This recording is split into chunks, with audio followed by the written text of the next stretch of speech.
et on va commencer notre réunion. Et je voudrais dire tout simplement que si vous m'écoutez en français, vous pouvez sélectionner le canal anglais pour l'interprétation. Vous avez l'icône en bas de votre écran. Nous avons de l'interprétation en anglais, en français, en anglais et en arabe. Sélectionnez la langue à qui vous êtes la plus familière parce que certains d'entre nous allons nous exprimer dans les différentes langues et comme ça, vous n'allez pas être gêné quand les autres vont s'exprimer dans une langue que vous ne comprenez pas. Merci et de joindre à la réunion. Merci de nous dire à tout. Vous venez, cela fait plaisir de voir tant de vous entre nous. Nous avons à peu près 150 personnes dans la réunion. Je m'appelle Hakim. Et je fais partie de l'équipe féministe FAND. Le Front féministe noir a été créé par, pour un objectif très clair pour augmenter le ressourcement des mouvements féministes à travers le monde. Et dans cette réunion aujourd'hui, vous allez entendre les activistes féministes noirs très, très puissantes qui vont nous parler de ce qui est en train de se faire en Europe. Et cela va lancer la série des webinaires sur la politique et cela nous donne l'occasion d'entendre parler les féministes noirs et pour avoir une bonne compréhension de la perspective de la situation internationale. Et nous nous réunissons pour pouvoir assurer que nous avons la transformation que nous recherchons. En passant par cette série, nous voulons explorer la connaissance collective de ces mouvements féministes dans sa diversité. Et nous voyons qu'il y a l'interconnexion des systèmes d'oppression, c'est plus évident, mais cette série vise à mettre en exergue le pouvoir que nous avons et la contribution du féminisme noir à travers le monde. Nous allons commencer cette conversation avec l'Europe de l'Ouest. Vous pourriez vous poser la question de savoir pourquoi. Oui, peut-être c'est le moment quand nous avons conceptualisé la série. Il y avait les élections en France et cela a remis en exergue le Rassemblement national, le parti de la droite. Et si quelques semaines, les Blancs ont pris le pouvoir en Angleterre. Moi, j'ai grandi pendant les années 80-90 en Europe et en Angleterre. Je peux vous dire que cela n'est pas nouveau, ce n'est même pas vraiment, ce n'est rien. Le fascisme, c'est quelque chose dont la façon de réfléchir en Europe, et c'est de cela que nous allons parler aujourd'hui.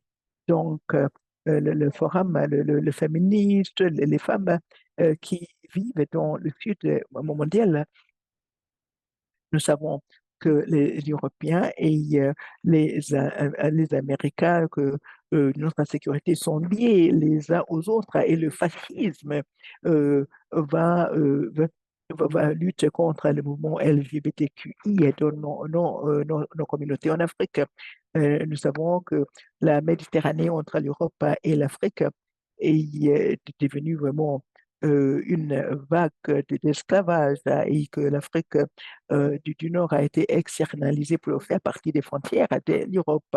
Et donc, que, que les gens bénéficient des différentes choses, ne tiennent pas, ne tiennent pas compte de l'intérêt de nos populations. Pour nous qui vivons aux États-Unis, nous avons que la réparation qui devait se faire de la part de l'Europe, et je voudrais réfléchir à dire un mot sur Haïti. Et dans cette conversation, nous ne pouvons pas ignorer le fait que l'aide et le financement souffrent de l'impact de cette vague de fascisme. Et je pense que nous n'entendons pas souvent parler de l'analyse de la part de l'Europe dans une plateforme internationale. Donc, ça me fait plaisir de vous donner la parole avant de faire cela. Et je dois tout d'abord euh, reconnaître à Marie, à Clara, que vous allez rencontrer plus tard. Elle est coordinatrice des partenariats du féminisme noir. C'est elle qui a proposé cette série. Et je voudrais aussi remercier l'équipe des Fonds féministes noirs qui a beaucoup travaillé, y compris nos féministes l'équipe pour la justice linguistique qui facilite ces conversations au niveau international. En dernier, mais pas des moindres, je voudrais remercier Sarah euh, qui travaille avec nous en tant que pour la stratégie de communication elle est facilitatrice, c'est vraiment merveilleuse et elle va nous guider cet après-midi. Avec cela, Sarah, je vous donne la Merci parole. beaucoup, Akima. Bonjour, boa tarde, buenas tardes, good afternoon, or morning, selon où vous êtes. Bienvenue à tout le monde. C'est magnifique de voir tout le monde arriver par centaines, littéralement. On a eu beaucoup d'inscriptions pour aujourd'hui. Donc, vraiment, merci de votre présence et d'avoir décidé de passer une partie de votre mercredi avec nous. En attendant que tout le monde arrive tranquillement, que tout le monde se connecte, je vous invite aussi à vous mettre à l'aise, peut-être aller chercher ce petit verre d'eau, cette tasse de thé. Et je vois qu'on a beaucoup d'informations dans le chat sur où est-ce que vous êtes et d'où est-ce que vous nous rejoignez aujourd'hui. Donc n'hésitez pas à continuer ça, dites-nous d'où est-ce que vous arrivez et aussi peut-être dans quelle énergie vous arrivez. On a aujourd'hui une chouette conversation qui nous attend. Il y a beaucoup de choses qui se sont passées en Europe et ailleurs. Donc, pour ma part, je suis à Lisbonne actuellement et l'énergie du jour, c'est, à vrai dire, plutôt très excitée de cette conversation qu'on va avoir. Et donc, est-ce que vous arrivez dans une énergie de curiosité, de fatigue, de calme, d'agitation? Dites-nous un peu. En tout cas, toutes les énergies sont bienvenues aujourd'hui. Donc, on vous accueille avec amour, sachez-le. Donc, hop, comme Akima l'a mentionné, je m'appelle Sarah et je rejoins l'équipe du Fonds féministe noir il y a peu. Et je vais donc modérer cette conversation aujourd'hui avec un immense plaisir. Ici, l'idée, ça va être de donc mettre en lumière les obstacles auxquels les mouvements féministes noirs sont actuellement confrontés dans un contexte européen et de pouvoir discuter donc de leur stratégie face à ça, de leurs efforts de résistance et aussi bien sûr de leur victoire dans la lutte contre l'oppression, contre le fascisme et dans des contextes politiques européens de plus en plus hostiles. Juste pour récapituler rapidement sur les quelques mois qui viennent de se passer, Yakima en a fait la mention un peu plus tôt. Donc on a eu les forces fascistes et les partis d'extrême droite qui ont remporté un nombre sans précédent de sièges au Parlement européen. La montée des mouvements néo-nazis en Allemagne, les attaques extrêmement violentes, racistes et homophobes qui ont éclaté au Royaume-Uni, et le bazar électoral en France qui est en train de se diriger vers une potentielle destitution du président Macron qui fait preuve d'un déni de démocratie. Donc il y a encore beaucoup d'exemples dans d'autres pays et au niveau européen. All right, can I stop you for a moment? We have multiple languages in the English channel. Interpreters, please make sure that you're in your right channel. We have English, Portuguese, French, Spanish, and Arabic. Thank you. Sorry, Sarah, please continue. Thanks, Naïma. OK.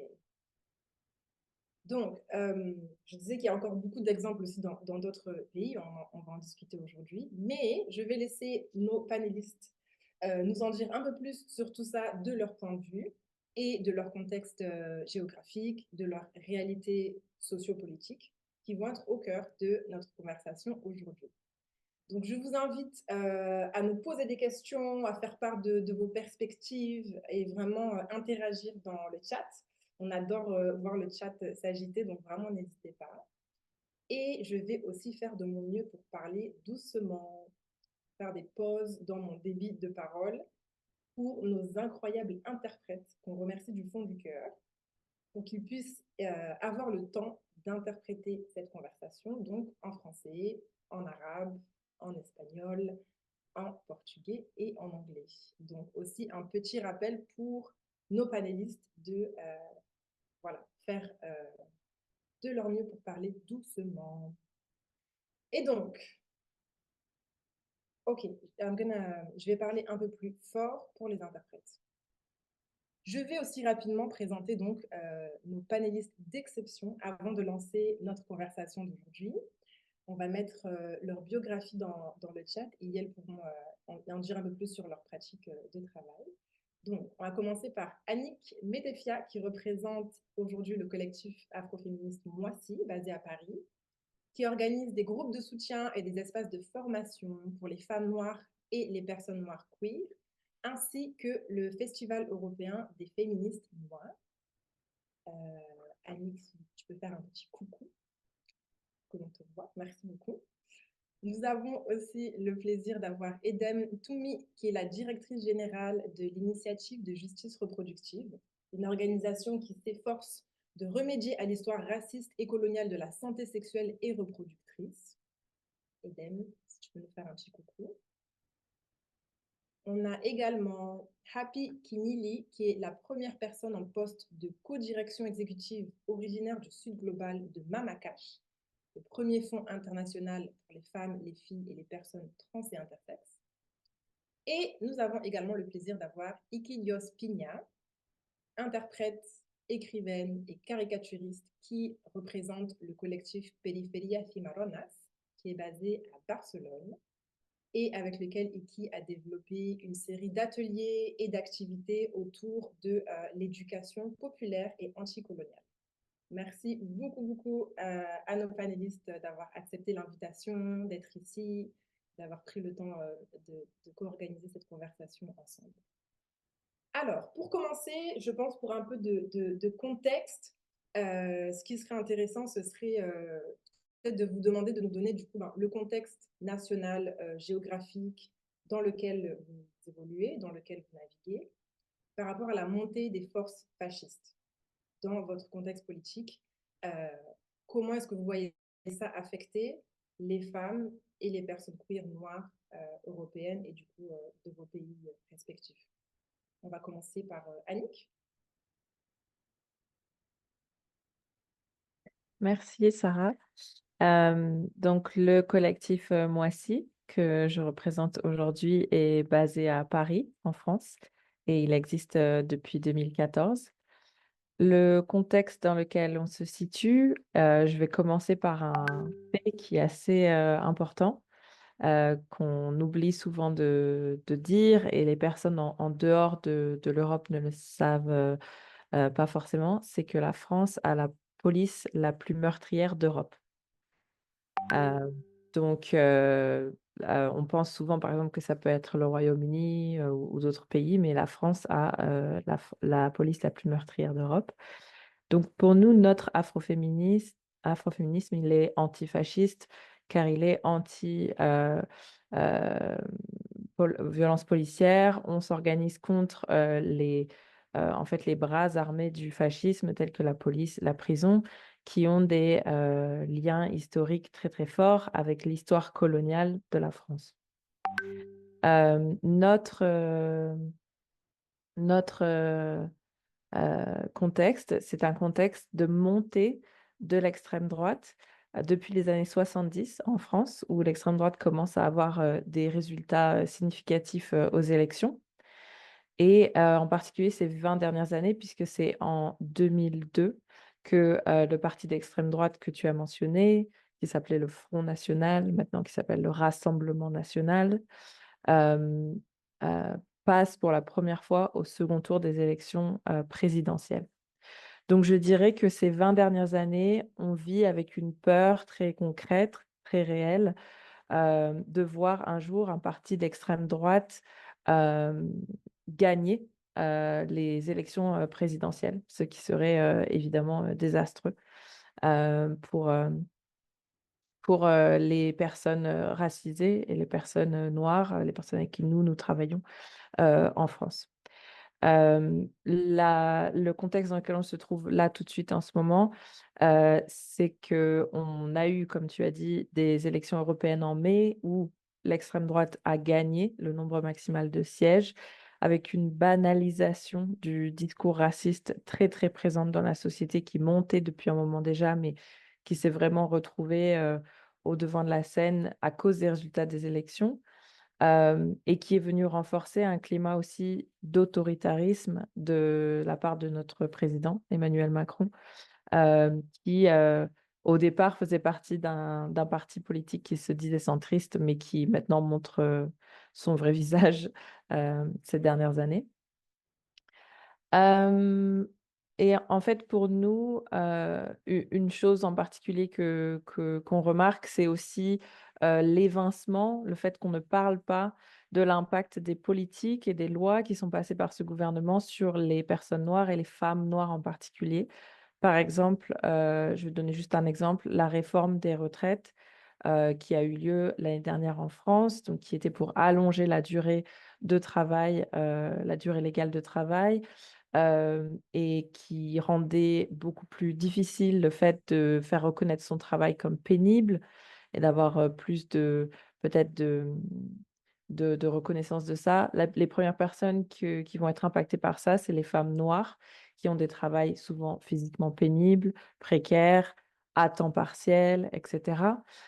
Donc, à la fois dans la population, dans les politiques, il y a cette invisibilisation de l'impact que nos politiques publiques, qui se fascisent, sont de plus en plus fascistes, ont directement sur les femmes noires et les personnes queer noires. Voilà ce que je peux dire pour mon contexte.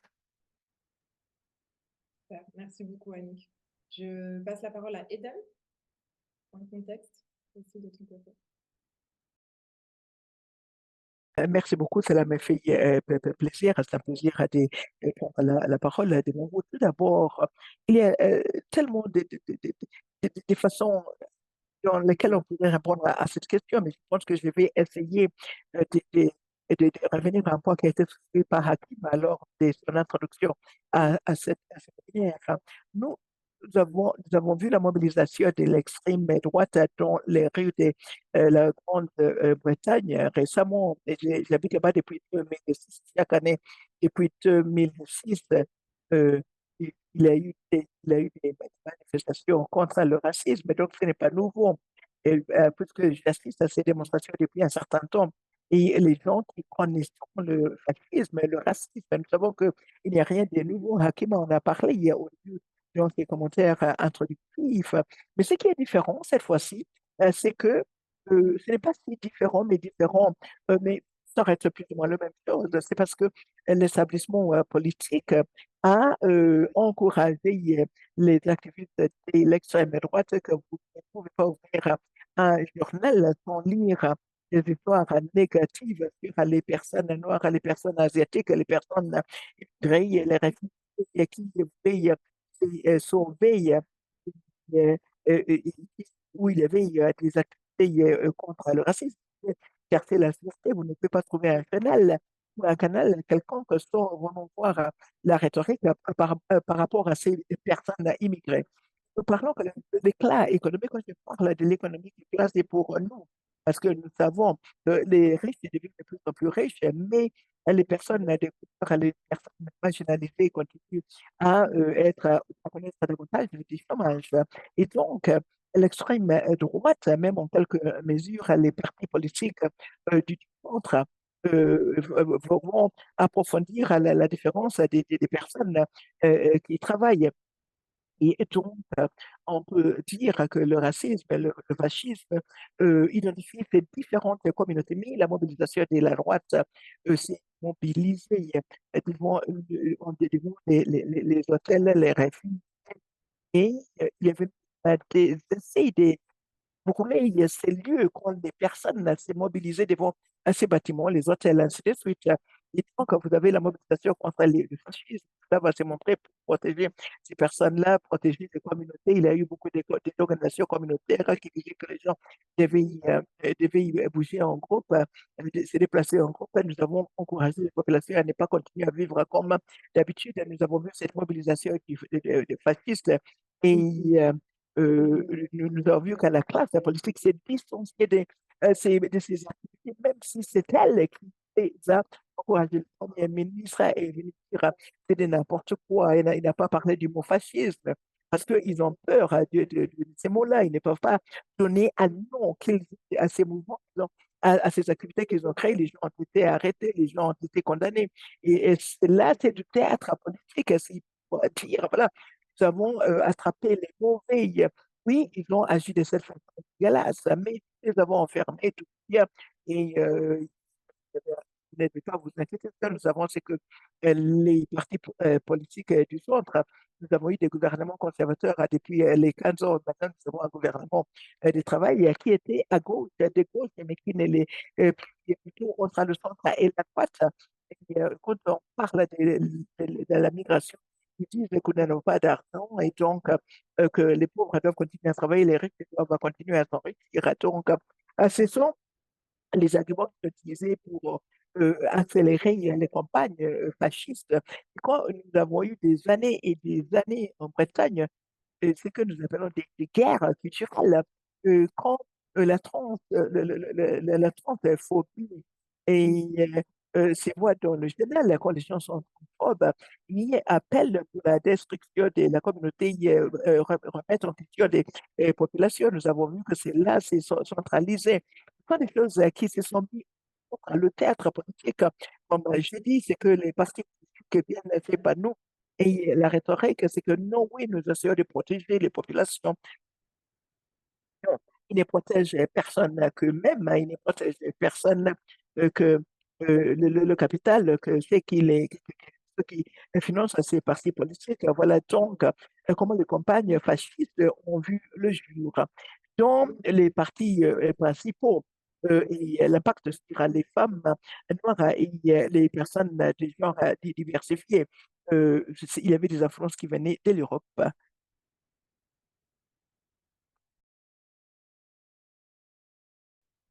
Mic drop. Merci beaucoup, Edem. J'ai vu passer beaucoup d'emojis cœur et applaudissements. Donc, merci pour ça. Je pense qu'il est extrêmement important de remettre aussi au centre de la conversation la responsabilité et l'hypocrisie qui est en place dans ces discussions-là. Donc, merci beaucoup. Je vais passer la parole à Iki pour aussi nous donner un contexte. Merci beaucoup. Merci beaucoup pour cet espace. Je remercie nos ancêtres pour nous avoir permis de nous retrouver ici. Merci. Et maintenant, je suis sur une plantation qui s'appelle l'Espagne Game, appelée, je parle de ces pays-là comme des plantations, c'est l'extension des autres plantations. Et l'Espagne, c'est exactement ça pour moi. Je voudrais vous rappeler du colonialisme, dire que le colonialisme est toujours vivant et que l'Espagne a une responsabilité euh, euh, envers les personnes noires et indigènes dans ce mécanisme de contrôle sur nos corps. Tout cela est toujours euh, une réalité. Et cela se renouvelle d'un jour à l'autre. Et, dans un contexte de la cause, les gouvernements vivent avec des politiques oppressives, des politiques, on sait qui est du corps noir. Et des corps noirs. Et il y a 800 personnes qui sont décédées, les personnes qui venaient du continent africain, qui essayaient de traverser les frontières. La frontière est militarisée. Et quiconque essaye de survivre, quiconque traverse cette frontière-là, ces personnes-là vont trouver des politiques trop dures pour les étrangers, les lois contre les étrangers. Voilà donc euh,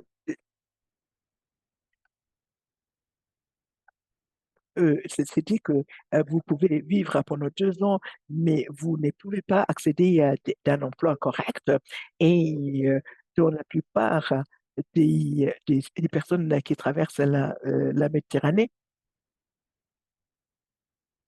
et essentiellement,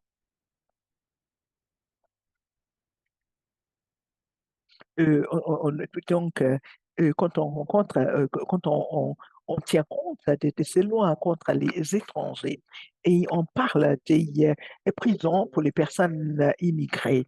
Et il y a des prisons spécifiquement pour les personnes immigrées. Et c'est vraiment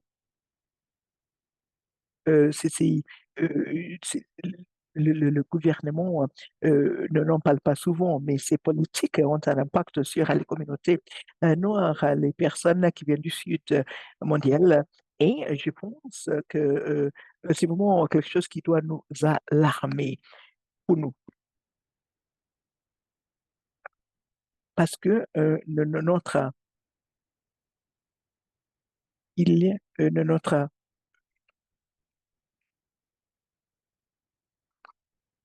je suis basé actuellement à Barcelone, mais j'ai vécu aussi à Madrid. Et maintenant, euh, et le maire et la droite, il est en train de développer les lois contre la communauté des étrangers et cela a un impact comme une personne qui n'est pas conforme au genre. Et cela exclut les personnes trans. Il y a vraiment l'oppression psychologique sur les corps trans.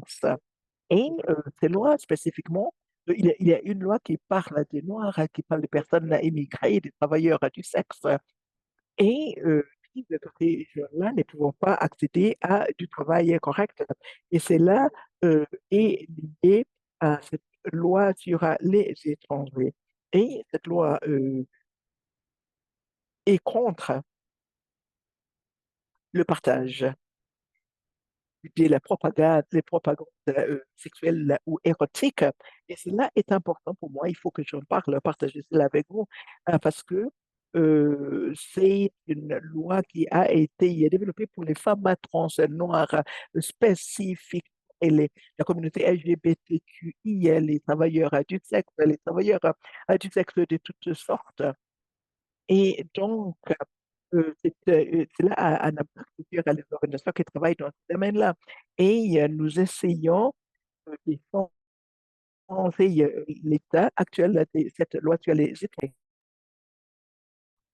On essaie aussi d'aider plus de 500 personnes qui vivent dans des conditions difficiles. Merci beaucoup, Iki. Je pense que c'est aussi très important de mentionner ces réalités de retour en arrière qui sont tragiques et de toute la précarisation en fait, que ça crée pour beaucoup de communautés noires. Merci pour ça. Avant de passer la parole à Happy, je voudrais juste rappeler à tout le monde que vous pouvez utiliser le chat pour interagir, mais aussi la petite boîte de questions-réponses pour déposer quelconque question que vous avez. Et je demanderai aussi aux panélistes, je sais que ce n'est pas un exercice facile, mais le plus possible de pouvoir répondre aussi aux questions qui ressortent. Et bien évidemment, on aura le temps en fin de conversation aussi pour les questions du public. Donc, pas de problème.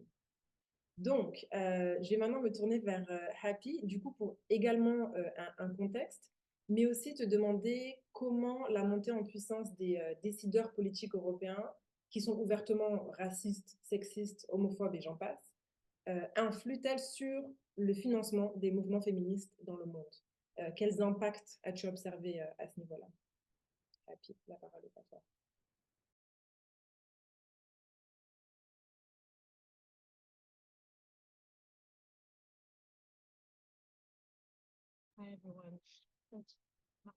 Bonjour tout le monde.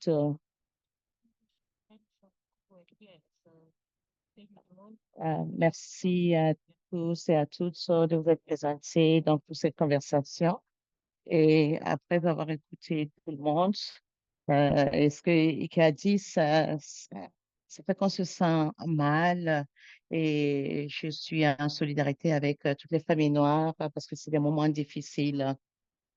Et que peut-être que la question n'a pas été saisie dans la traduction, mais on veut parler donc de l'impact des atrocités qu'on voit actuellement en Europe, notamment sur le plan donc de financement à l'échelle globale. Et la raison pour laquelle je veux être spécifique par rapport au financement, c'est parce que je travaille avec Mama Cash. Et Mama Cash est un bailleur voilà, connu pendant longtemps. Et je sais que BFF et Mama Cash ont ça en commun. Et Maman Cash a été créée en 1989 par des femmes lesbiennes féministes autour d'une table de leur cuisine et qui financent à l'échelle mondiale. Et le travail de Maman Cash est de vraiment accorder des financements à l'échelle internationale parce que on veut s'assurer que les financements sont reçus à l'échelle mondiale et, et en fait, on veut que le monde soit libre, il faut que tout le monde soit libre à travers le monde, y compris les Noirs. Et donc, l'objectif, c'était donc de pouvoir accompagner des financements en dehors donc du mouvement esclavagiste. Et donc, au moment, quand j'ai essayé de voir comment est-ce qu'on peut faire bouger les fonds donc de là où se situe le capitalisme à des zones ou des zones où le capitalisme n'est pas si établi. Et c'est ce que comment je fais depuis plus de 40 ans maintenant.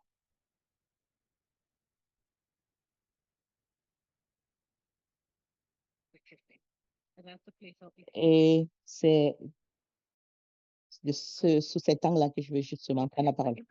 Alors, n'importe ce moment actuel, et là, je veux parler donc de trois des grands donateurs européens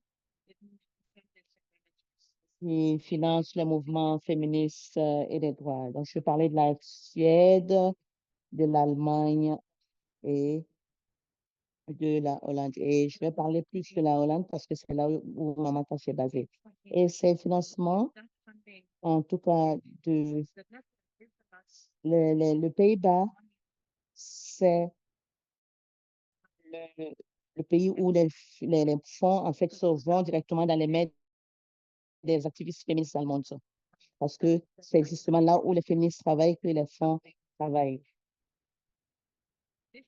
Et cette année, autour du mois de mars, après les élections, et après les lois et toutes les négociations qui ont eu lieu, il y a eu un ministère qui a été mis en place sur l'aide au développement international pour pouvoir, pour diviser en fait la société civile et ils veulent arrêter l'engagement en fait des Pays-Bas dans le développement international. Et ma compréhension, c'est que dans les 5 années à venir, à partir de 2026, plus de 200 millions d'euros vont quitter le mouvement. Et c'est un gros problème parce que ce qu'ils disent, c'est que le financement néerlandais est le plus gros financement actuellement pour les activistes féministes. Et donc, cet argent a fait une grande différence et c'est ce que le ministère des Affaires étrangères essaie de remettre en question. Elle avait fait une déclaration, elle va même définir ministre et elle a confirmé cela. Et donc, le gouvernement néerlandais a dit qu'ils ne vont pas renouveler les financements qui vont à la société civile.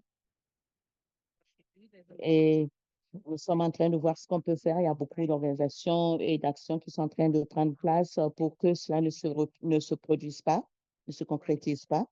On est en train donc de faire des campagnes pour changer la position du gouvernement. Et il y a d'autres personnes aussi qui font des efforts pour mobiliser les 600 millions de dollars parce que cela voudrait dire qu'il y a beaucoup d'organisations féministes noires qui vont manquer de financement parce que ces financements-là comptent énormément pour ces organisations-là. Et donc, il y a beaucoup d'activités qu'on essaie de mener. Et on essaie aussi de voir ce qu'on doit faire dans le contexte donc néerlandais dans les 5 prochaines années pour nous assurer aussi que ce parti-là n'est pas réélu. Voilà un peu ce qui se passe en ce moment. Et l'autre contexte dont je vais parler brièvement, c'est la Suède. Et je vais en parler par rapport à deux gouvernements, la Suède et l'Allemagne. Et, et non,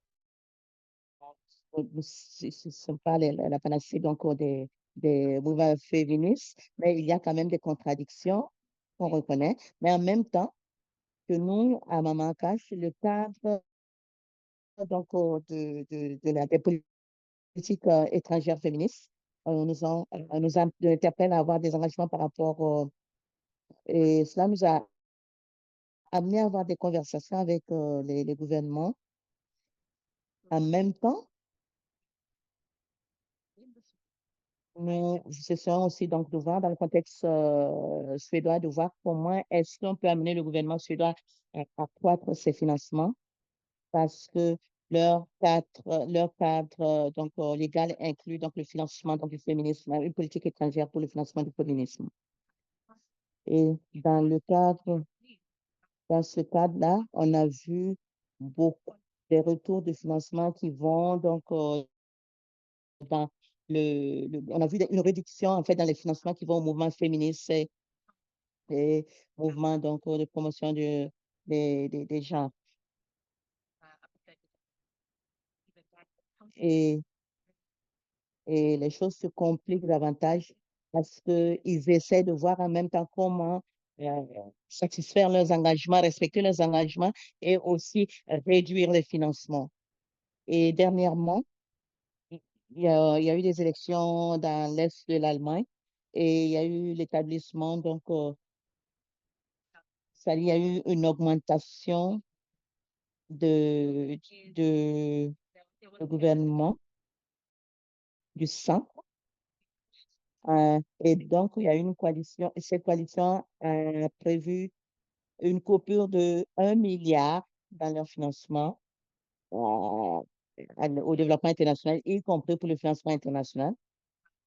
Et le gouvernement allemand, donc, n'a pas respecté aussi son engagement pour le financement donc, de l'aide extérieure. Donc, moi, j'appelle cela comme étant des contributeurs à la situation parce qu'on voit une réduction drastique des financements. On parle ici de millions et de milliards d'euros qui qui devaient aller à la société civile qui vont être retirés. Et pendant qu'on sait que cela allait partir à nos communautés, y compris les mouvements féministes noirs. Voici donc le contexte par rapport aux financements gouvernementaux, mais nous savons aussi qu'il y a aussi beaucoup de fondations en Europe qui sont en train donc de mettre en place donc des conseils pour financer les sociétés civiles et que ces financements-là sont assez écartés en fait donc des financements pour l'égalité de genre. Donc, il y a de plus en plus de financements qui quittent le cercle du féminisme. Donc, les choses sont dures. Une grande respiration. Merci beaucoup, Happy, pour ce contexte et toutes ces informations qui sont plutôt déprimantes, on va se le dire. Je pense que c'est clairement la réalité et que c'est important d'avoir ces chiffres en tête.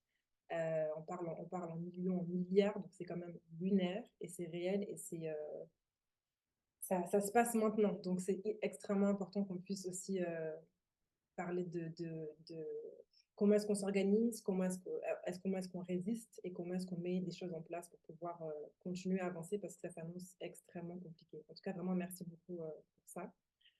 Et du coup, pour avancer dans ce contexte-là, j'aimerais demander aux panélistes, est-ce qu'il y a des programmes des féministes noires, de vos organisations, des luttes desquelles vous faites partie, qui sont peut-être repris par des projets, des partis, des coalitions de gauche qui sont peut-être influents. Quand on parle de résistance et d'influence, voilà, peut-être faire passer certains messages, pouvoir être dans des espaces où les décisions se prennent. Est-ce que vous avez des exemples tels qui sont en place dans vos contextes? Peut-être commencer par Iki. Alors, au niveau communautaire, il y a beaucoup de coalitions et il y a beaucoup de travail collaboratif, notamment pour nous, à l'Initiative pour la justice reproductive. Nous menons beaucoup d'actions collectives et même avec les communautés avec lesquelles nous travaillons ou toute chose qui peut nous permettre en fait d'entrer en collaboration avec d'autres organisations pour rassembler les gens, avoir de nouveaux partenariats. Et donc, nous, au niveau communautaire, il y a beaucoup de travail de ce genre qui se passe. Au niveau national, les choses sont plus compliquées. Tout simplement parce que l'agenda est en cohérence avec notre agenda, parce qu'il y a beaucoup donc, d'organisations de violence basées sur le genre y compris certaines organisations qui sont très radicales et, et qui restent voilà, dans la danse, notamment au Royaume-Uni actuellement. La seule façon d'avoir de l'argent ou d'avoir des financements, c'est que beaucoup d'organisations se disent que ah non, il faut suivre certaines directives, sinon vous ne pouvez pas faire ci ou ça.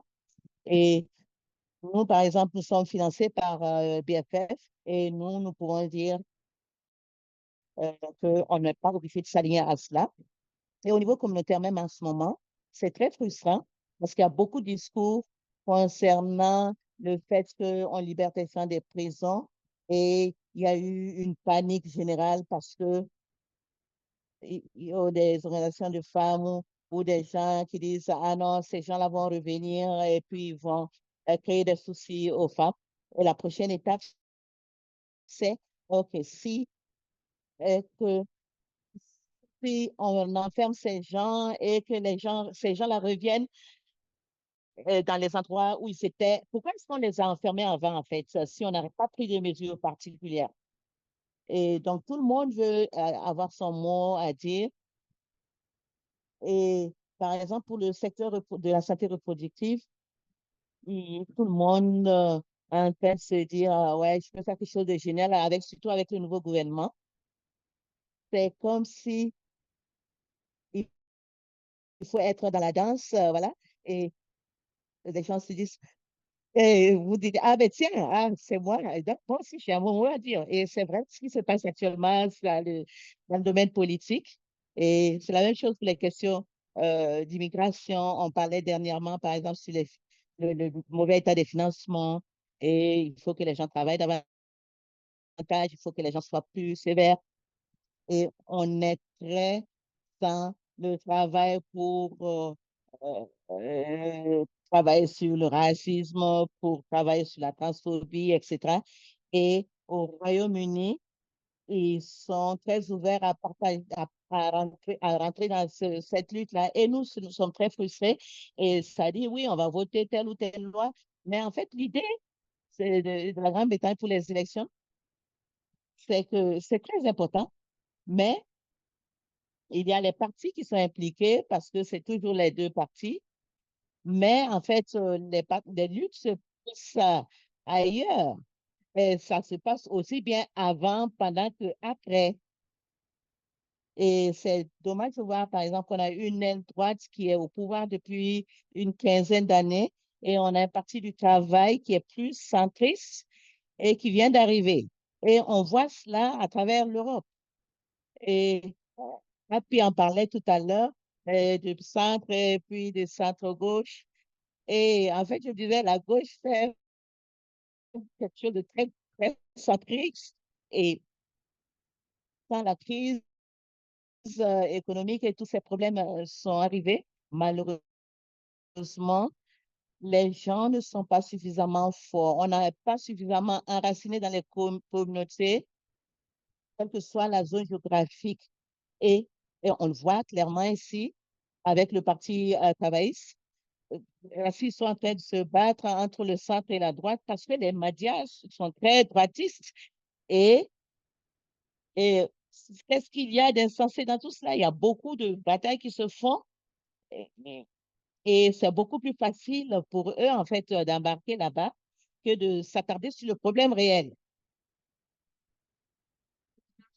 Donc, à l'échelle nationale, il n'y a pas grand-chose, mais au niveau communautaire, il y a beaucoup de travail qui se fait.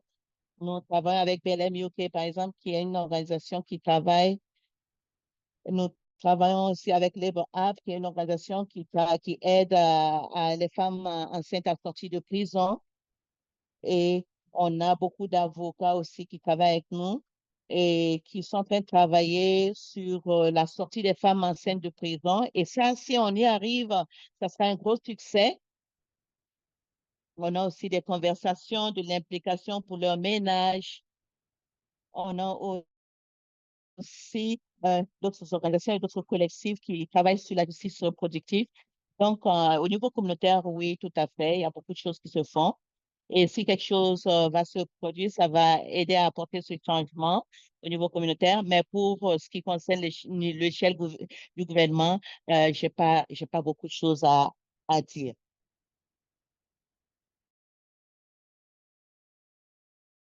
Merci, Edem.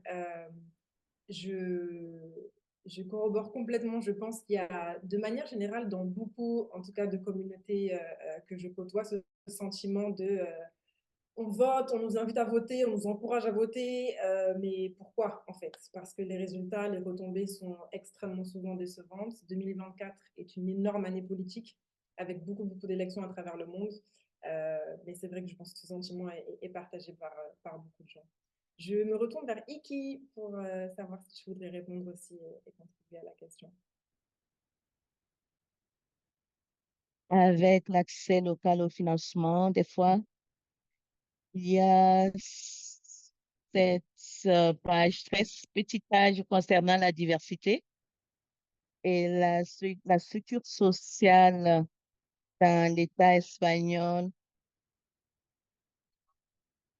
est très inégale dans ce cadre-là. Parce qu'on parle ici, en fait, des gens qui sont pas réguliers et donc on ne peut pas les intégrer donc, dans les normes des citoyens et citoyennes. Donc, on a on a mis en place un réseau d'alliances qui est en bas de l'institutionnalisation et on a aussi vu donc une certaine façon d'exister en bas de cela. Et donc, les organisations féministes noires, on essaie de survivre en fait parallèlement. Et nous travaillons par exemple avec des réfugiés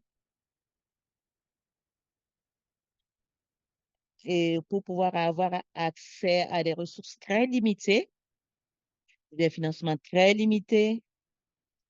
Et nous travaillons avec des organisations qui sont antiracistes,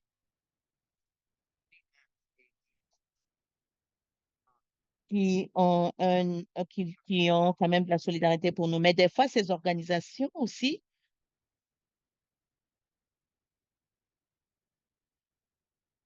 désolé, j'attends, des fois, ces organisations-là vont tordre notre discours, notre récit, notre version des faits, et pour pouvoir en fait satisfaire leurs propres besoins ou dire ce qu'ils ont, ce que les partis en face d'eux veulent entendre. Et si on devait nommer cette situation qui est le colonialisme, le racisme,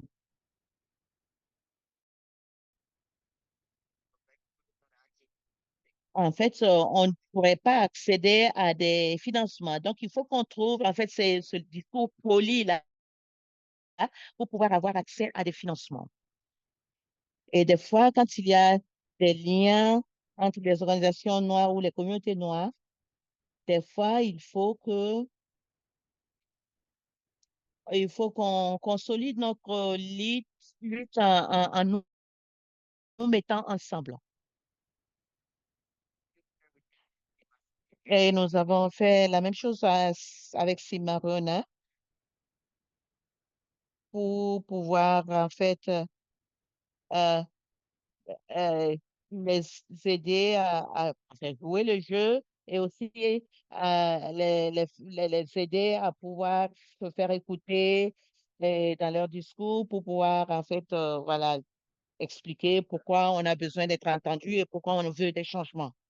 Et cette organisation euh, qui travaille sur les questions d'intersectionnalité, il y a une autre collectif qui travaille sur les questions de changement climatique. Et le problème, c'est que ces personnes-là ne sont pas très au parfum donc, de ce qui se passe en Afrique et dans les communautés noires à travers le monde. Mais nous y travaillons. Merci beaucoup. Merci beaucoup. Merci beaucoup, Iki. J'ai beaucoup aimé l'analogie de se travestir. Et je pense qu'il y a beaucoup de stratégies à mettre en place c'était très, très chouette de t'entendre sur tout ça. Je passe la parole à Annick sur la même question. Merci. Je vais avoir beaucoup d'éléments en commun avec Edem sur cette question-là. En fait, donc, tout comme Edem, notre réponse courte serait non à cette question. Et en fait, ça se situe dans le malaise historique que la gauche française a avec la question de race en France. C'est-à-dire que la gauche française a malheureusement toujours euh, invisibilisé les luttes pour la justice raciale et demandé à des personnes racisées qui luttaient contre le racisme, contre les discriminations, de en fait se ranger sous ce que elle, en tant que la gauche française, ce que elle jugeait comme valide comme lutte, c'est-à-dire par exemple, vous luttez pour l'égalité en tant qu'ouvrier, pas parce que vous êtes des ouvriers arabes ou pas parce que vous êtes des femmes noires, ou etc. Donc la classe, tous les autres paramètres qui peuvent exister. Et par contre, la question de la race, dans le contexte républicain de la France, met tout le monde, y compris la gauche, mal à l'aise. Et en fait, on l'a vu par exemple dans le programme des partis de gauche, de la coalition des partis de gauche pour nos élections législatives qui ont eu lieu en juin. Vous aviez les sections habituelles du programme sur le logement, l'éducation, etc. Et quand on arrivait à tout ce qui touchait au racisme, il n'y avait aucune proposition concrète. Il y avait du discours, mais il n'y avait aucune proposition de loi, de choses comme ça.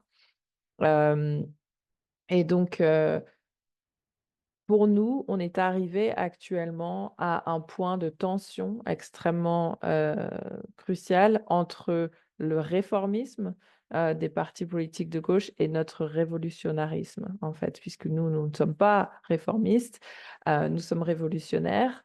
À Moissy et dans les autres groupes radicaux de personnes racisées en France. Et en fait, on arrive à un point un petit peu de non-retour dans notre communication avec les partis politiques de gauche, qui s'est notamment vu au moment de nos élections législatives. Donc, les élections législatives qui ont eu lieu en juin et début juillet étaient marquées par la menace du parti d'extrême droite qui pouvait potentiellement gagner comme il venait de gagner les élections européennes juste avant. Et on recevait une pression énorme pour mobiliser les votes des personnes racisées, des personnes dans les banlieues françaises, en gros des personnes en majorité noires et arabes, dont l'absentéisme au vote est plus élevé que le reste de la population. Et donc, il y avait énormément de communication là-dessus. Il faut voter pour bloquer l'extrême droite. Le problème, c'est qu'on est constamment coincé dans ce récit-là, où on va venir chercher les votes des personnes racisées uniquement pour empêcher l'extrême droite de gagner des élections. Et donc, c'est vraiment, je pense qu'on n'a pas de mot en français, donc je vais utiliser un anglicisme, c'est vraiment du tokenisme, en fait. C'est-à-dire qu'on va juste... les partis de gauche vont juste venir nous chercher pour bloquer l'extrême droite, la menace du spectre de l'extrême droite, et après ne tenir aucune promesse pour vraiment défendre les causes, les intérêts, etc. des personnes racisées en France. Ils ne sont pas assez radicaux sur les violences policières, ils ne sont pas assez radicaux sur l'anti-impérialisme, par exemple sur la libération de la Nouvelle-Calédonie, qui est encore une colonie française, sur la libération aussi des autres territoires d'outre-mer ou départements d'outre-mer, qui sont toujours des colonies françaises, etc. Ils ne sont pas assez radicaux sur la justice climatique dans ces espaces-là, par exemple, en Guadeloupe, en Martinique, sur la qualité de l'eau, sur des choses comme ça. Donc, vous avez, comme Edem l'expliquait, des groupes au niveau de la communauté, au niveau local, au niveau communautaire, des groupes qui essayent de faire entendre les voix des personnes racisées, qui essayent de faire pression sur les partis de gauche. Et en juin, il y avait un échange assez intéressant autour de si vous voulez qu'on vote pour vous cette fois, il va falloir tenir vos promesses. Il va falloir ne pas nous abandonner à la seconde où vous gagnez les élections et appliquer votre programme. Et plusieurs coalitions de groupes communautaires radicaux, révolutionnaires se sont formées avec différents noms, par exemple le Front antiraciste, le Front antiraciste et décolonial, etc.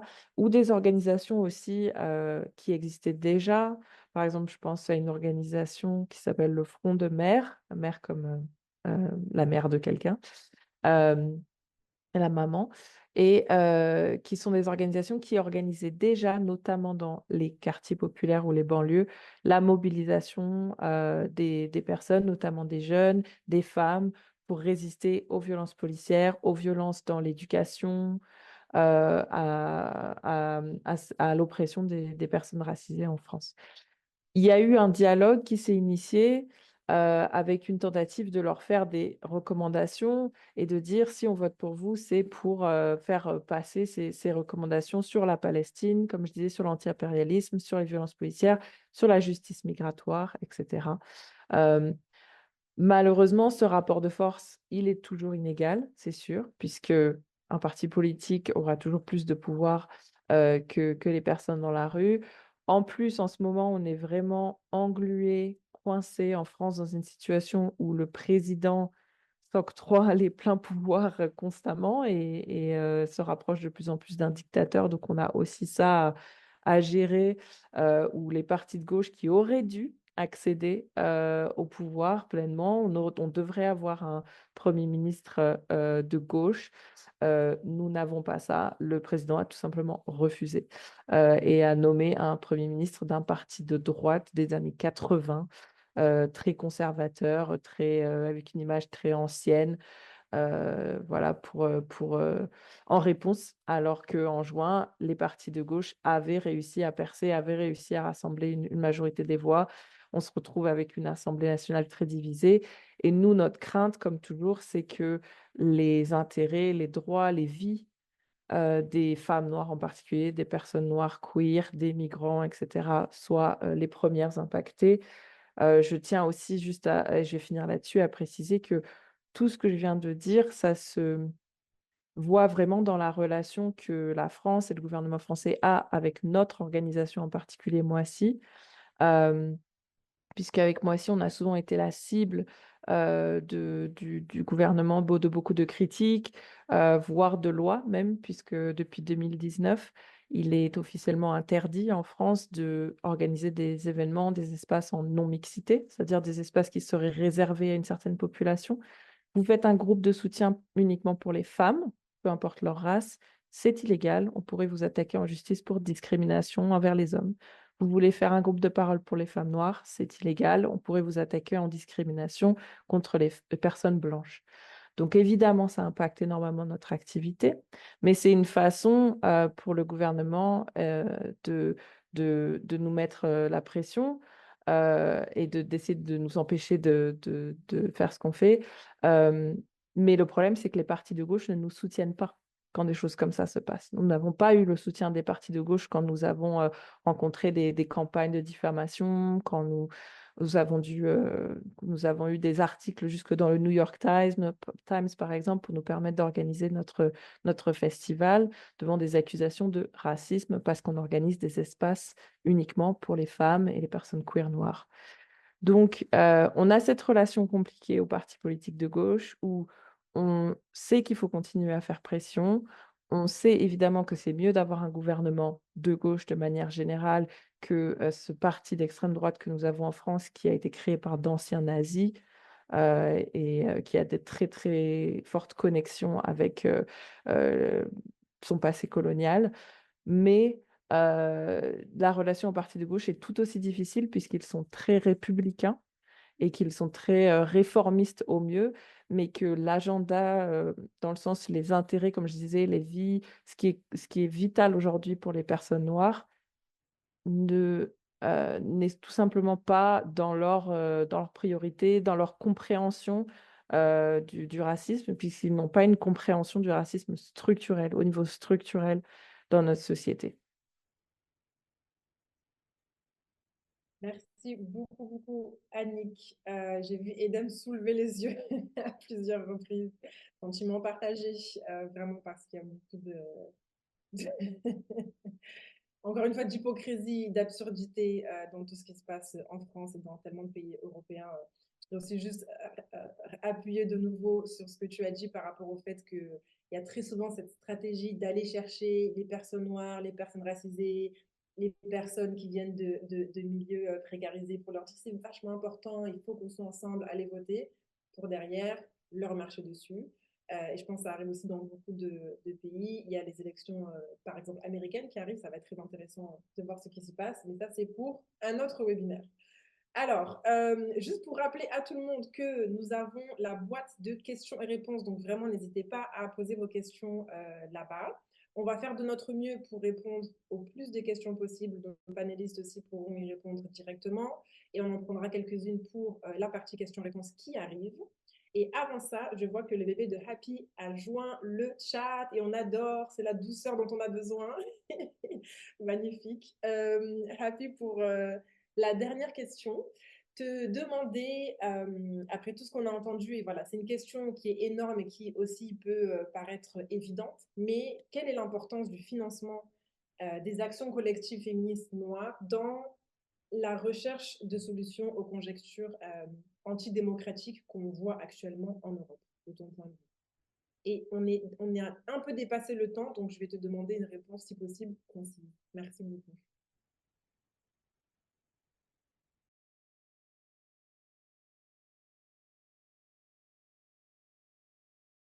La génération future a son point de vue sur tout. Et merci beaucoup. Donc, je pense que c'est une réponse, c'est une question très facile à répondre. C'est critique, c'est très critique. Et le niveau de libération le, le niveau de libération pour lequel vous vous battez n'est pas possible si les féministes noires ne sont pas sur le front, la ligne du front. Ils ont besoin de tout l'accompagnement possible. Et donc, tous les financeurs devraient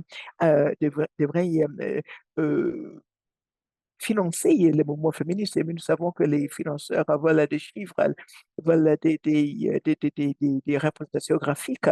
Et donc, une chose que Mama Cash a fait en 2021, c'est que nous avons fait la cartographie pour nous aider à comprendre ce qui était noir, ce qui était l'organisation féministe en Europe et quel changement. De quel changement on avait besoin dans l'organisation des féministes noires. Je vais partager avec vous certaines conclusions. Nous avons essayé de voir à quel était l'état de financement de ces mouvements. Et une chose, c'est que beaucoup des personnes auxquelles nous avons à nous adresser ont dit clairement qu'ils ne s'étaient pas nécessairement féministes et que souvent le mouvement féministe est dominé par les Blancs et que les Noirs ne sont pas suffisamment représentés. Donc, ils se disent afroféministes, ils utilisent ce langage-là. Maintenant, ce qui est arrivé, c'est que souvent, cela fait qu'il y a la criminalisation. Quand vous appelez une organisation afro-féministe, cela veut dire que vous n'allez pas être financé. C'est vrai, c'est la vie, c'est ça qui s'est passé. Et c'est comme cela que nos mouvements n'ont pas pu accéder au financement quand ils essayent de tenir compte de la réalité et de la politique. Voilà, donc c'était l'une des idées qui a été clairement dit dans le travail que nous avons fait. Autre chose, c'est que beaucoup des groupes auxquels nous nous sommes adressés ne sont pas enregistrés.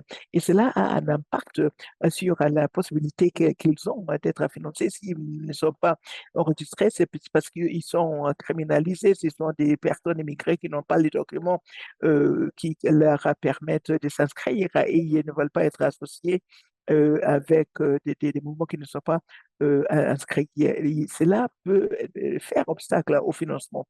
Et la dernière chose, à une autre conclusion, nous sommes rendus compte que la majorité des groupes auxquels nous nous sommes adressés sont autofinancés. 76% des groupes auxquels nous avons eu à nous adresser, 76 reçoivent, 34 reçoivent un financement privé et 17% reçoivent le financement des gouvernements. Donc, pour dire que les afroféministes en Europe n'ont pas accès aux sources principales et cela s'est traduit bien sûr à la taille de leur budget opérationnel et le niveau de travail qu'ils sont capables d'entreprendre.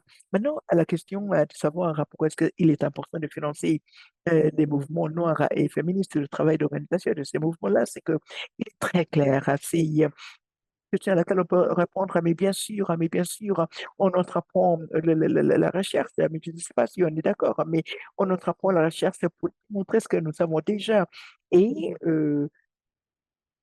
mais ces mouvements noirs créent du changement dans le contexte européen. Ils utilisent les cadres intersectionnels. Je veux dire que les questions intersectionnelles sont adressées. Donc, en finançant les mouvements noirs, les personnes trans, les travailleurs du sexe, vous allez accompagner ces trois mouvements des trans noirs, des travailleurs du sexe. Et la plupart des mouvements auxquels nous avons parlé utilisent les approches intersectionnels dans leur travail d'organisation. Cela veut dire qu'il est possible d'entreprendre les opérations pour un nombre plus large des personnes. Autre groupe auquel nous avons eu à parler souffre. Et ces mouvements-là ne comprennent pas tout simplement les problèmes auxquels ils sont. Non, je vais me répondre. Les groupes souffrent, mais ces mouvements-là ne comprennent pas simplement les problèmes auxquels ils sont confrontés.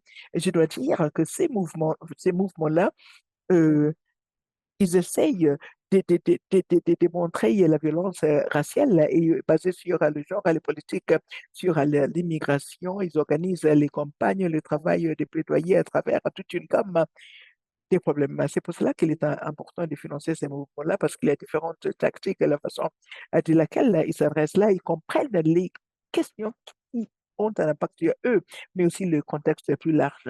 Autre raison, une autre façon que le changement est créé, c'est qu'il y a le travail, le travail créateur, il y a la justice, il mobilise des milliers pour participer dans les dialogues, on en a parlé, nous en avons été témoins, donc ils comprennent qu'il n'y a pas de représentation, s'il n'y a pas de changement, donc ils prêtent leur changement pour pouvoir apporter le changement dans leur contexte. Donc je comprends très bien que les organisations féministes noires en Europe apportent le créement, et si nous voulons la libération de toutes les personnes, nous devons accompagner, nous devons canaliser l'argent, les ressources vers ces mouvements-là. Alors, le financement qui est investi dans ces mouvements actuellement est minuscule et c'est vraiment insignifiant. Et le changement est possible même sans financement. Est-ce que vous pouvez vous imaginer s'il y avait beaucoup plus de financement, est-ce qu'il n'y aurait pas une plus grande libération pour toutes ces communautés? Merci beaucoup, Happy. Merci beaucoup, beaucoup. Exceptionnel. Et je pense qu'il y a beaucoup, beaucoup de choses à couvrir. Malheureusement, on arrive à quasiment la fin de notre webinaire. Edem, je sais que tu as levé la main et je suis vraiment désolée, mais on va devoir avancer pour la partie questions-réponses. Et peut-être que dans certaines des questions, tu pourras ajouter ce que tu comptais dire. Alors, ok, super. Donc, ce que je vais faire, on va sélectionner 3 questions qui ont été mentionnées dans les questions et réponses. Ok, et je vais vraiment vous demander des réponses concises, s'il vous plaît. Donc, vraiment une affaire de 2-3 minutes. Ok, à commencer par la première question de l'audience, une personne du Royaume-Uni et qui, du coup, refait référence à ce que Edem a mentionné par rapport à la montée des guerres culturelles et du déclin économique comme une tactique pour les personnes riches. Nous voyons le mouvement féministe au Royaume-Uni devenir très facturé et continuer à ne pas être intersectionnel sur de nombreuses questions, travail du sexe, droits des personnes trans, etc. Que pouvons-nous faire pour construire un mouvement féministe alternatif et moderne dans le courant dominant pour offrir une alternative à cette toxicité? De nombreuses jeunes féministes se sentent privées de repères politiques. Okay. Alors, si ça ne vous embête pas, ce que je vais faire, je vais donner les 3 questions, ok, et après, je vais vous laisser répondre. Donc, je vous invite à prendre des petites notes. Comme ça, on est sûr que niveau temps, ça ira. Donc, ça, c'était la première question. La deuxième question qui nous est parvenue est autour des solidarités. Est-ce que vous pensez qu'il y a assez de partenariats qui sont en place entre les féministes noires qui sont dans le sud global et celles qui sont dans le nord global? Est-ce qu'il y a un agenda à partager et est-ce qu'il y a des choses à changer? Et ça, c'est la deuxième question. Et la troisième, que je vais traduire en direct, une curiosité sur les pensées des panélistes et vos opinions sur les efforts de décolonisation qui sont actuellement en place à travers l'Europe. Ça, c'est une personne qui est basée à Amsterdam et que la décolonisation là-bas n'est pas super populaire. Où est-ce que c'est populaire? En même temps, ce que la personne voit autour d'elle, c'est très colonial. Voilà, donc il y a beaucoup de diversité, beaucoup comme Iki a mentionné, beaucoup de vocabulaire autour de diversité et inclusion, mais très peu dans le présent. Donc voilà les 3 questions. Je vous invite à y répondre de manière rapide si possible. Et aussi, vous n'êtes pas obligé de répondre à toutes les questions, vous pouvez répondre à ce qui vous parle le plus. Et après, on va clôturer. Merci beaucoup. Je laisse la personne qui veut démarrer. Donc, merci beaucoup. Je pense qu'il y a tellement d'autres façons qui permettraient la participation. Quand j'ai parlé de l'organisation des gens qui font différentes choses dans la communauté, cela fait partie de cette application. Il y a beaucoup de choses. Quand nous parlons du changement, un changement social, le changement de la direction que prend la société, d'habitude, cela ne se fait pas depuis le haut vers le bas. Et je pense que c'était vraiment très clair. Il y a des choses qui se sont passées. Je faisais partie du mouvement de travail. Et j'ai travaillé pendant une certaine période de temps. Vous pouvez avoir toute la politique que vous voulez, mais si vous n'avez pas la communauté, si vous n'avez pas la société au niveau de la base, si vous ne comprenez pas que les médias, tout va venir avec tout ce que vous avez, parce que vous êtes une menace et le projet va échouer. Donc, euh, donc, si on va changer la situation, il faut travailler avec la communauté de la base. Quelle est la communauté que vous avez? De quoi est-ce que cette communauté a l'air? Est-ce que c'est une ville, une petite ville? Quelle que soit cette communauté, et même savoir si c'est le lieu où vous travaillez, par exemple, l'organisation syndicale, est-ce que vous faites partie de votre syndicat? C'est une forme d'action collective. Et cela est très, très important. Et la question portée du projet de décolonisation. Vous savez, je suis très sceptique parce que je pense que les gens aiment et quelqu'un en parlait, les gens voudraient dire je suis pour la décolonisation, mais les gens doivent se poser la question de savoir est-ce qu'ils sont vraiment disposés à faire le travail qui permet à cette décolonisation de se faire. Voilà, c'est la question à laquelle nous devons répondre. Donc, ça va faire de la peine. Il faudra vraiment forcer les gens et le gauche blanc, nous devons les persuader, leur dire qu'ils n'ont pas de choix parce que, en fin de compte, c'est le racisme qui conduit au colonialisme. Donc, vous devez comprendre cette chose. Vous pensez que vous vous battez pour cela, mais vous êtes relié à d'autres personnes. Donc, il est important. D'habitude, j'offre des observations quand je dis que euh, j'ai des choses à apprendre à des autres. Nous apprenons des noms de nos fautes. Voilà, je m'en arrête là de façon à ce que d'autres puissent prendre la parole. Voilà, c'était peut-être pas trop clair. Merci beaucoup, Edem. On a à peu près 4 minutes à partager en 3 personnes, donc je vous laisse faire les calculs. Et je laisse Iki suivre. Merci beaucoup.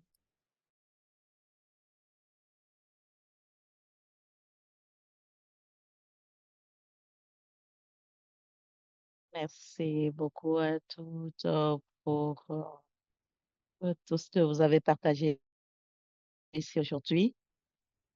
Et maintenant, par rapport à cette question de décolonisation, je pense que c'est un discours très à la mode en Europe et je pense qu'il est important pour moi qu'on comprenne que notre connexion avec notre identité est déjà en lien avec la colonisation. Parce que beaucoup de gens de différents genres, c'est déjà une pratique anticolonialiste. Se battent déjà l'idée du binaire, l'idée du genre. Et je pense que notre exercice de tous les jours, dans nos combats de tous les jours au sein de nos organisations, même si on n'utilise pas l'expression anticolonialisme, dans tout ce que nous faisons de façon quotidienne, c'est déjà ça. C'est comme si,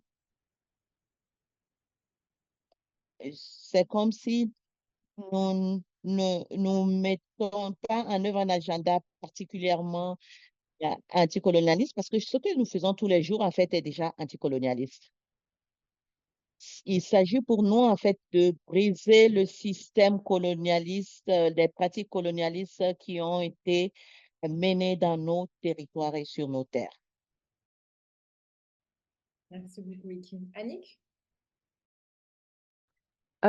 Sur les partenariats entre le Sud et le Nord global, Moissy fait partie de plusieurs réseaux internationaux où on essaye d'apprendre les unes des autres. Et comme le colonialisme, le capitalisme, le racisme, on dit toujours c'est comme une lance l'arme. On est soit sur le fer de lance, soit sur le manche, mais on est tous on fait tous sur le même spectre. En fait, on est juste à une certaine position sur ce spectre. Donc, quand on travaille avec des féministes sénégalaises, par exemple, ou des féministes noires en France, etc., on sait qu'on est sur le même spectre, mais à juste des endroits différents et des manifestations qui sont différentes. Donc, nous, on construit notre afroféminisme comme ça, dans une perspective panafricaine et internationaliste. C'est difficile. C'est difficile avec les visas, l'injustice de ce système, la difficulté à ce que les personnes noires puissent bouger géographiquement dans le monde, se déplacer, se rencontrer.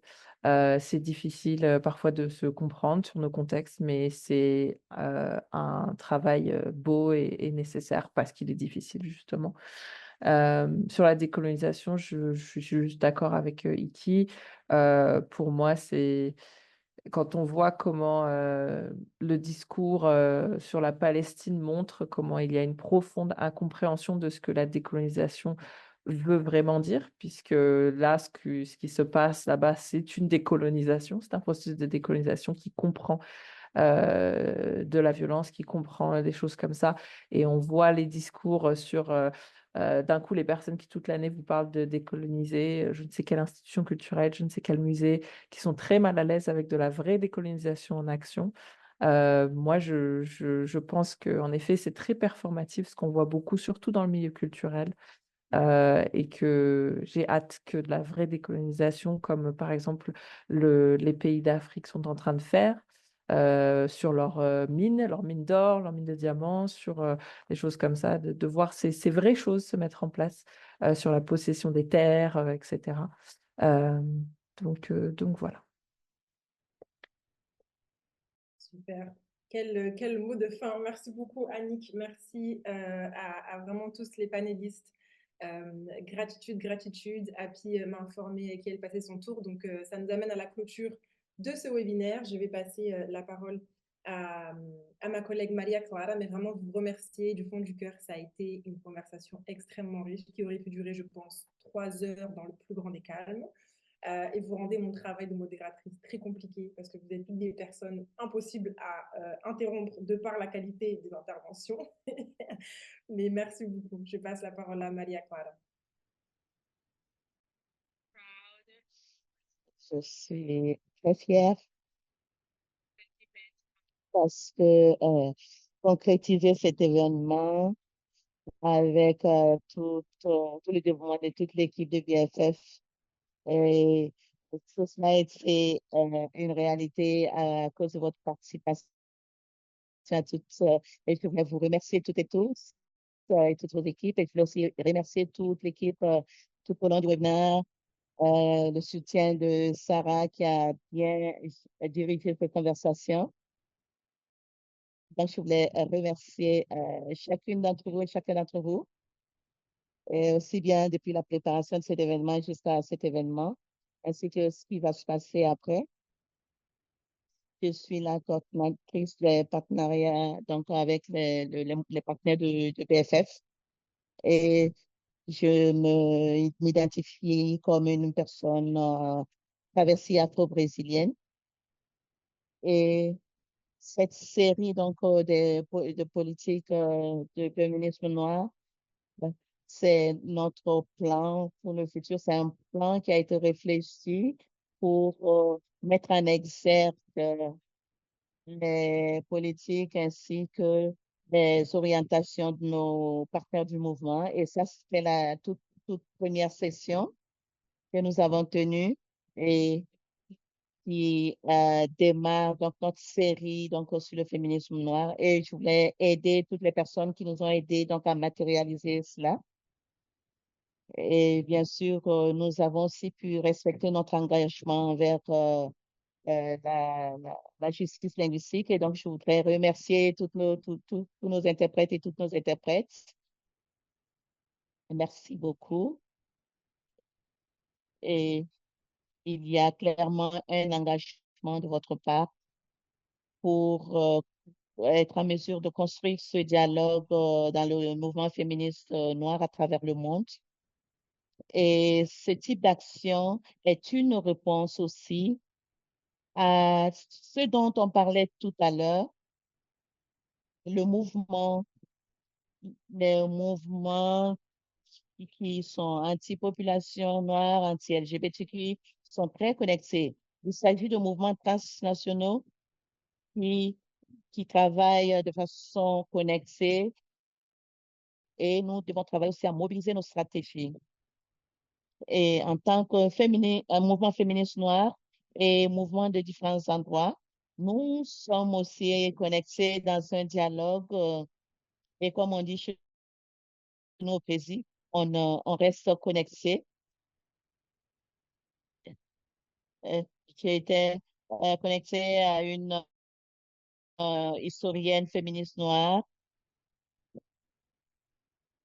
qui nous a permis aussi donc de voir comment est-ce qu'on peut recueillir des témoignages et ainsi que les impacts de cette croissance, de cette montée en puissance du fascisme.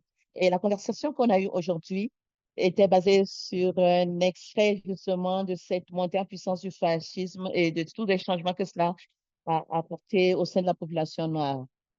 Et des événements comme celui-ci, ainsi que d'autres occasions, vont nous aider à construire des échanges qui sont extrêmement nécessaires dans des périodes comme celle-ci. Et comme Eden, comme Happy Annick l'ont si bien dit, c'est par rapport au colonialisme. En fait, ce n'est pas nouveau. Et il s'agit en fait de parler de la singularité de ce dans quoi on est actuellement. Et c'est pour cela que ce panel a eu lieu. Et le féminisme noir est, est toujours disposé à aborder une thématique.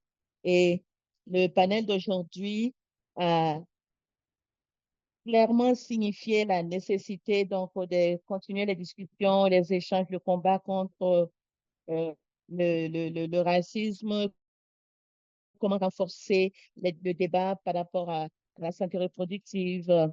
Et c'était une discussion très intersectionnelle. C'est vrai que il y a dans la traduction, des expressions ont pu se perdre, mais ici, dans ce mouvement féministe noir, il s'agit de voir comment est-ce qu'on travaille à voir comment est-ce que ces multiples oppressions nous oppriment et voir comment est-ce que nous pouvons trouver la force, le pouvoir. Et nous avons une éthique, si nous avons un très beau projet éthique à BFF et on doit rendre cela visible aussi. Et je voulais aussi mettre en exergue quelque chose qui est un problème qui nous interpelle tous et toutes. Nous continuons de mobiliser dans la citoyenneté, dans la démocratie, Et on voit certaines situations dans le monde nous amènent à nous poser des questions, à savoir si tout ce qu'on voit, tous ces mouvements, sont pas forcément partie prenante en fait de la démocratie. Peut-être qu'il nous faudra réfléchir en fait les expressions que nous utilisons. Peut-être devrait commencer par intensifier ces séries-là et faire l'exercice de voir à quoi le mouvement féministe noir est confronté pour voir quels sont les autres projets, aussi bien politiques que éthiques, pour en fait les, euh, les, euh, les partager, les disséminer dans nos pratiques, dans nos politiques. Et je pense que tout ce qui a été dit par les gens qui ont participé dans ce webinaire en tant que panélistes l'ont si bien mis en exergue et je voudrais dire merci particulièrement à Ike, Edem, Sarah, Annick. Merci d'avoir accepté notre invitation et d'avoir représenté votre organisation, Reproductive Justice Initiative. Moi aussi, qui sont nos partenaires du Fonds de durabilité et qui représentent le Fonds de solidarité et qui est un fonds féministe pour les mondes féministes, d'où revient l'autre interventrice. Et tout cela donc, nous permet de voir à quel point c'est important donc, qu'on fasse tout ce que nous sommes en train de faire en ce moment précis. Je voulais donc vous remercier. C'était le lancement donc, de notre série politique sur le féminisme noir. Donc, la prochaine thématique dont on va discuter et qui est très en lien avec ce dont on a parlé aujourd'hui, c'est le féminisme noir en période de crise. Donc, réfléchissez déjà à ce que vous êtes en train d'expérimenter ou ce que vous voyez dans le cadre de vos projets à long terme. On voudrait donc on va inviter encore toutes les personnes qui ont pris part au webinaire d'aujourd'hui à postuler parce qu'on va on va partager les questionnaires par rapport au prochain webinaire. Et on va commencer par pour connaître leurs réflexions. Et dans la semaine à venir, on va voir à travers les enquêtes qu'on va lancer auprès des participants et participantes pour voir quelle est leur appréciation du webinaire d'aujourd'hui. Merci encore à toutes et à tous pour votre participation.